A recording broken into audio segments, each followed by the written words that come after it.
Welcome back. It is Monday, April 1st in the MLB. Our 5 best bets are on the way. What's going on? It's Austin, joined by Logan. Let's recap yesterday. Sunday baseball hit us hard, an 0-3 day. Started with the Twins and Royals, no run first inning. We keep getting to the bottom of the first, and man, of course, we saw Vinny Pasquantino and Salvador Perez get their first hits of the season. Bailey Ober just did not have it yesterday. I think he gave up like 9 or 10 earned runs. That's not going to cut it. Orioles minus 1.5. They did not show up in the final game of the series. Then I'm just kicking myself. Took Dodgers first a 5-team total. They didn't get that done. Scored 0 through 5. Then ended up hitting their regular team total at 5. Sometimes that's just how it breaks. Sometimes an 0-3 day. Kind of bittersweet because in the NBA we went 3-0, so they kind of were a wash yesterday. But without further ado, we're going to dive into the picks, and we actually have a special announcement today. We're going to have a 5th play of the day, and it's going to be an added hit parlay down below in the pinned comment and in the description. We're doing a daily parlay of the day over on our friends at Odds Checker, one of the websites that we've never written for them before, but if you definitely want to show some love, we're going to do one every Monday through Friday, a 2-leg hit parlay, 2 of the favorite hitters we love on the slate, parlay them together. You have to make sure you go check out that parlay of the day article on Odds Checker. Today's our first day doing it, so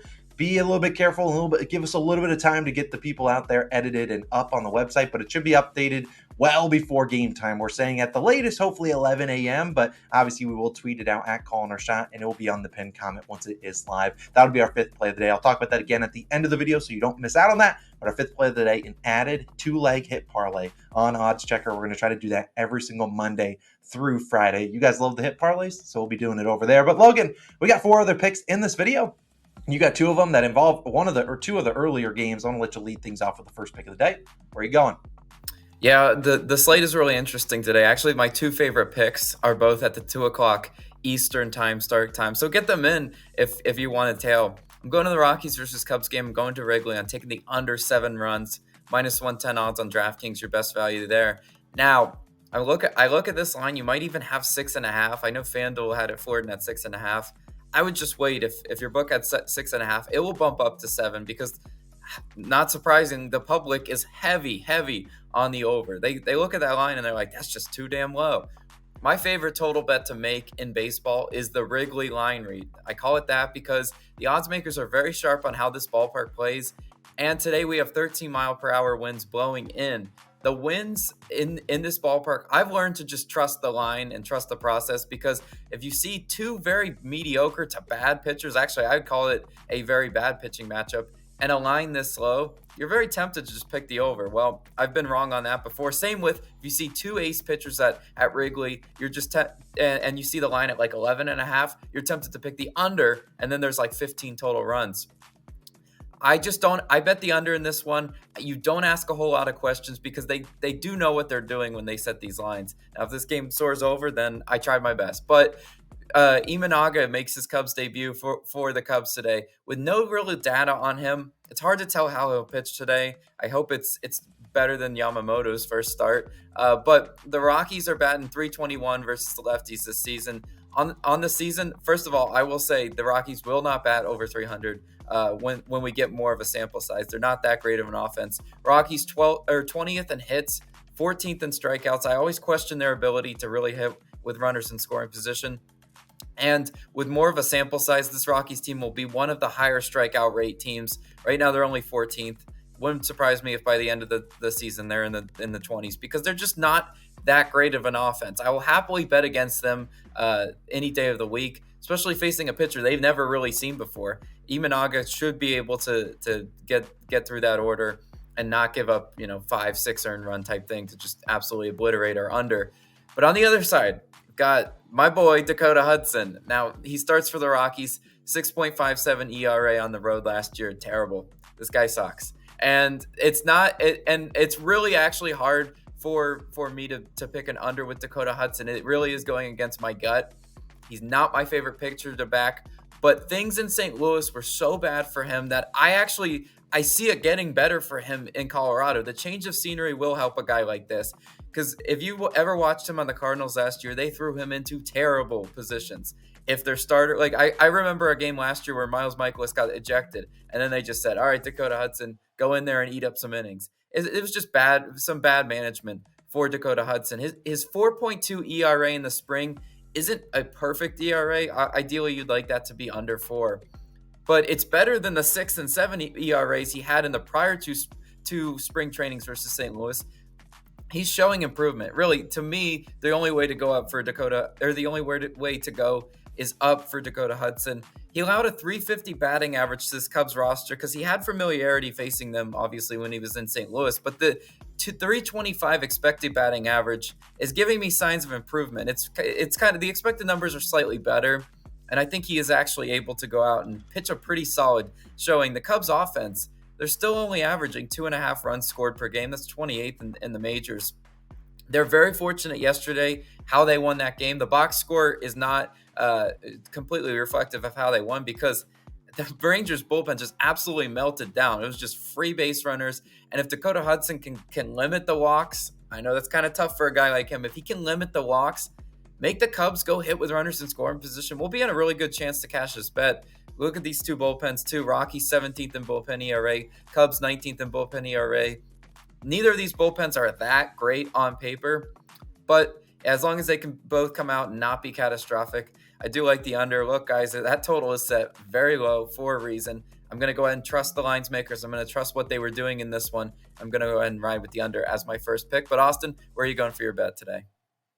The Rockies have a team total of 2.5 today. I mean, we're already at the 2.5 stretch. I really like the pick. Let's hope we start the day with a winner. I'm actually going to go to one of the latest games on the slate because I'm going to Seattle, where I'm actually going to back the Cleveland Guardians first 5 or first half money line, which is currently about -110, -115, depending on the book. It should not really change a ton throughout the day. I might get better odds. I don't really know. Sometimes these money line, odds go different ways. We can't really predict that. Now, I do want to put a note out there since a lot of you might be new to betting baseball. First half money line or first 5 money line, the same thing.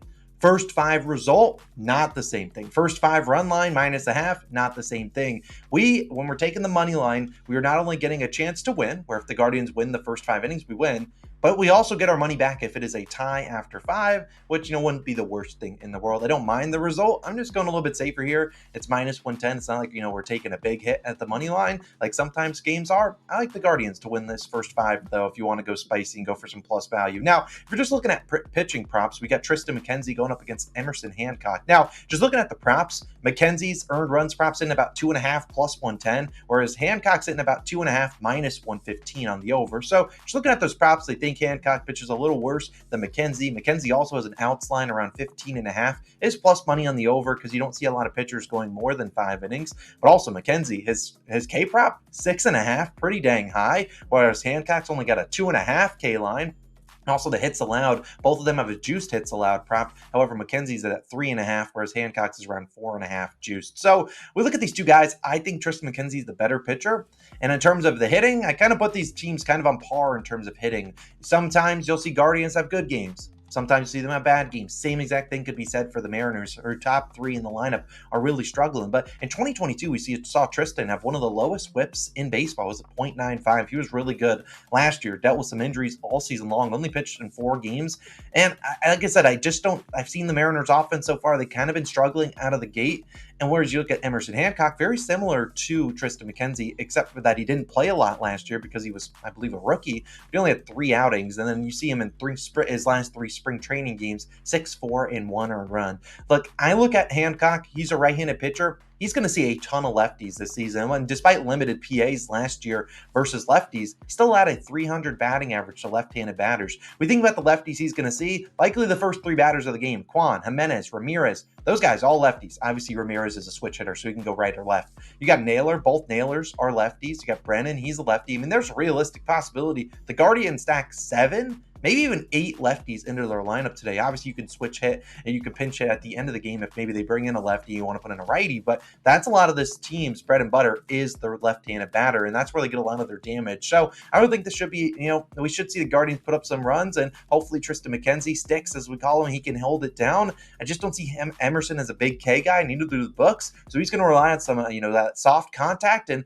I think the Guardians can manufacture some runs. They're not a team that really hits a lot of home runs, so their whole thing is putting the ball where the defense isn't. So a guy like Emerson Hancock that's kind of relying on that soft contact, I don't know if that plays great into the hands of the Guardians. So I think the Guardians can put up some runs. Hopefully McKenzie holds things down. At the worst, if McKenzie could throw 5 innings scoreless, well, at least at worst get a push, but I think we have a good chance at getting the money line in the first 5 innings. I considered full game. However, I swear last year I bet against the Mariners like 10 times, and they always came back in like the 7th or 8th inning with like 4 runs, and they made it an absolute sweat or won the game outright. So I'll just trust the Guardians through 5. I like the starting pitcher a little bit more for the Guardians. Bullpens, they kind of get evened out. So go Guardians, rooting for you. But Logan, you have a 2-unit play. It's a little bit of a ladder. Let's talk about it. Who you going with?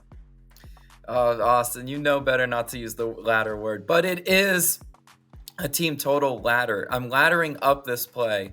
It's not the ladder challenge. Well, I'm taking 1 unit on the Braves team total over 5.5, which is plus 108 odds on FanDuel. And then I'm taking 0.75 of a unit on their team total over 6.5, plus 176 on that one. And then for the last split, I'm taking 0.25 of a units on their team total over 7.5, plus 265 on that one. So you guys see what I'm doing here. I'm splitting up my 2 units over 3 bets pretty much in this one. Now, if the Braves team total over 5.5 is the only one to cash, it's still sort of a wash because we have plus 108 odds on that one. So it'd actually be slightly positive for that one. But I like laddering up the Braves team total today because it's just one of those bets that I really think we should try more of this year, because in baseball, they do give you plus value on a lot of outcomes to happen. If you were doing that sort of thing in the Phillies series, 2 games, they scored double-digit runs. It would have worked pretty well for you if you were to ladder up their team total in this one. The fact that this line, the normal line, is set to 5.5 really tells you how the books think Flexen and the White Sox pitching staff as a whole will play today. And the answer is not very good. It's very early in the season to see a 5.5 line. That was something you were seeing later with the Braves when they were a juggernaut last year. Chris Flexen's going to start for the White Sox today. 6.86 ERA in 2023. He was just not a great pitcher last year. It was a fade spot whenever you could find him. The Braves roster should, I say should because that's a key word here, have an easy time putting hits and runs up on him. It's a great matchup on paper for them against Chris Flexen. As a team, the Braves are hitting .292 against Chris Flexen with an expected batting average of .310. The fact that his normal number is, he's allowing the .292, but the expected number is actually worse, should tell you a whole lot. I mean, this Braves team is a really good offense. They, as I mentioned, in the Phillies series, they were just a juggernaut. They looked like they're of last year. They already showed what they're capable against right-handed pitchers in that series. They tattooed Nola, and Nola is a good pitcher. So if they can do that against Aaron Nola, what can they do against Chris Flexen? I think they can do a whole lot of damage here. And the Braves hitting .364 against righties this season. They should have their way with Chris Flexen. However long he goes in, don't really know. Do they keep him in a little bit longer too? Because in game 1, do you want to really tax your bullpen? Not really. I think they could use him as a sacrificial lamb today. I've seen that before. The White Sox 6th in bullpen ERA. I promise you guys, by the end of the season, they will not be top 10. They might not even be top 15. Very limited sample size for that White Sox bullpen in that Tigers series. But this Braves team is just built different. I love a lot of their hitters. And the fact that the Braves are the road team in this one is actually very beneficial for this bet. Why? Because they will bat for sure in the 9th inning. And if that's where we need a few extra runs, well, they will definitely get those opportunities. I like this laddering of the Braves team total. We're going to try it today. We're going to see how it works, and hopefully it can cash for us. But Austin, you know what time it is. It is Nerfy Nation time. Hopefully the Braves are rocking my jersey for you, Logan. Hopefully they show up. But Nerfy Nation time, we are 2-2 on the season. Hopefully we can move to 3-2 today. We really like the one we got going. We had a couple different options, and maybe Logan could touch on another one that we liked when we get to him. But we're going to dive right into Nerfy Nation. Let's get it going. And we're going to New York City. We're taking Tigers and Mets nowhere in first inning. Currently minus 120 on DraftKings. Again, this is the under 0.5 runs in the first inning. As I always say, I'd probably caution you to not bet the tie. You can do whatever you want because the tie is going to win more often than the Nerfy, just because, you could win 1-1 or 2-2. However, you're paying a lot more juice, and over the long run, I really don't think it's worth it. But Tigers, Mets, nowhere in first inning, minus 120. Why are we taking it? Let's start with who's going to start for the Mets. Sean Manaea, new change of scenery. But we look at Manaea, he was actually pretty decent last year out of the bullpen for the Giants. And we look at Detroit, an offense that I really don't trust a ton. I mean, they're only hitting .233 versus lefty so far. Obviously, small sample size. I mean, they are looking decent. But the Tigers also played the White Sox, like Logan just touched on. The White Sox, Not very good. They're going to probably have Meadows, Torkelson, and Riley Green. If you want a free leg and you hit parlay, Riley Green will be getting hit in the first inning, as he always does when we take a Detroit Tigers Nerfy.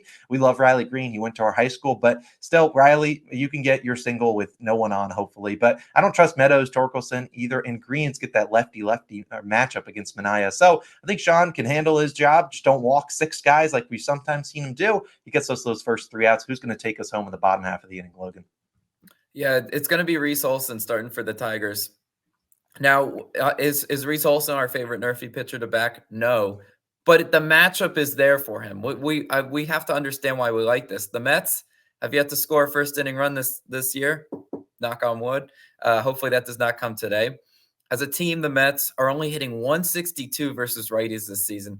They're really just struggling as an offense. And when we detect struggles like that, we want to take a Nerfy. I don't want to take a Nerfy against a good, clicking offense. The Mets have really yet to find their stride. Now, we will have to avoid the 2 biggest obstacles, in my opinion, for Reese Olson: the home runs. Pete Alonso and Francisco Lindor, both those guys will be swinging for the fence, especially Polar Pete. So actually, if you want to go hedge this bet, I'll tell you right now, a Pete Alonso home run sounds about right. I mean, we've been losing. Both of our Nerfies this year, Austin, have lost via the home run. If you would just take Pete a guy Alonso in the hits a top. dong, and that's how we lose. I'm going to be in so much pain.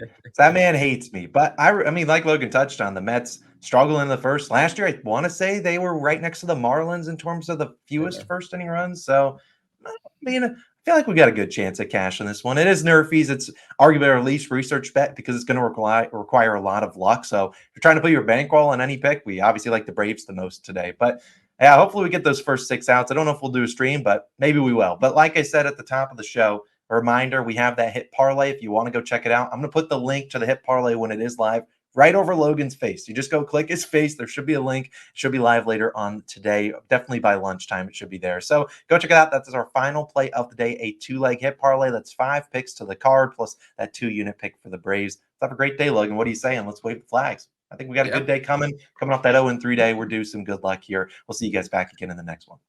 Peace.